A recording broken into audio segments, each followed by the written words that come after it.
রাজধানীর রাওয়া হেলমেট হলে রাষ্ট্র সংস্কার রাজনীতি প্রভাবমুক্ত সশস্ত্র বাহিনী শীর্ষক সেমিনারের আয়োজন করে retired arm forces officers welfare association. আমরা একমত যে দ্বিতীয়টাই বেশি হয়েছে। সেমিনারে মূল প্রবন্ধ উপস্থাপন করেন লেখক ও সাংবাদিক ডক্টর মাহমুদুর রহমান। এ সময় রাষ্ট্র ও সশস্ত্র বাহিনীর অভ্যন্তরীণ সংস্কারে বেশ কিছু পরামর্শ দেন তিনি। ইতিহাস না জানলে আমরা বুঝতে পারবো না যে সংস্কারটা কিসের দরকার, কি সংস্কার করব আমরা।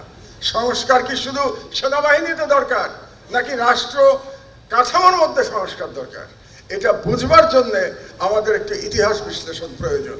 আলোচনায় অংশ নিয়ে সশস্ত্র বাহিনীকে রাজনৈতিক প্রভাব মুক্ত রাখার পরামর্শ দেন সাবেক সেনা কর্মকর্তারা। ঢালাওভাবে সামরিক বাহিনী এই করেছে, সামরিক বাহিনী ওই করেছে, আমি কিন্তু কখনোই এটা বলতে চাই না, আন্ডারমাইন করাটা উচিত নয়। সামরিক বাহিনী এই সোসাইটিরই একটি অংশ।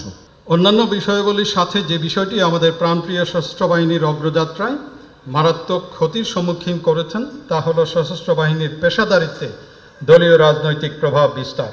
সেমিনারের প্রধান অতিথি বীর মুক্তিযোদ্ধা কর্নেল অবসরপ্রাপ্ত ডক্টর অলি আহমেদ বীর বিক্রম দেশের স্বাধীনতা ও সার্বভৌমত্বে কোনো ছাড় না দিতে সশস্ত্র বাহিনীর প্রতি আহ্বান জানান। সশস্ত্র বাহিনীর মূল দায়িত্ব হওয়া উচিত দেশের স্বাধীনতা সার্বভৌমত্বের দায়িত্বে নিজকে নিয়োজিত করা। কোনো অবস্থাতেই রাজনীতির সাথে সরাসরি সম্পৃক্ত হওয়া উচিত হবে না।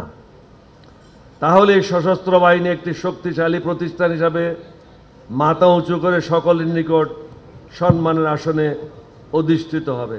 শুধু সংস্কার নয়, প্রতিটি ক্ষেত্রে জবাবদিহিতা নিশ্চিত করারও পরামর্শ দেন তিনি। সমাজের প্রবলেমটা কোথায়? শুধু সংস্কারে না, এখানে কোনো জবাবদিহিতা নাই। You can do anything you feel like. পয়সা থাকলে you can buy anything. Rakib Hasan, My TV, Dhaka. কাগজগুলো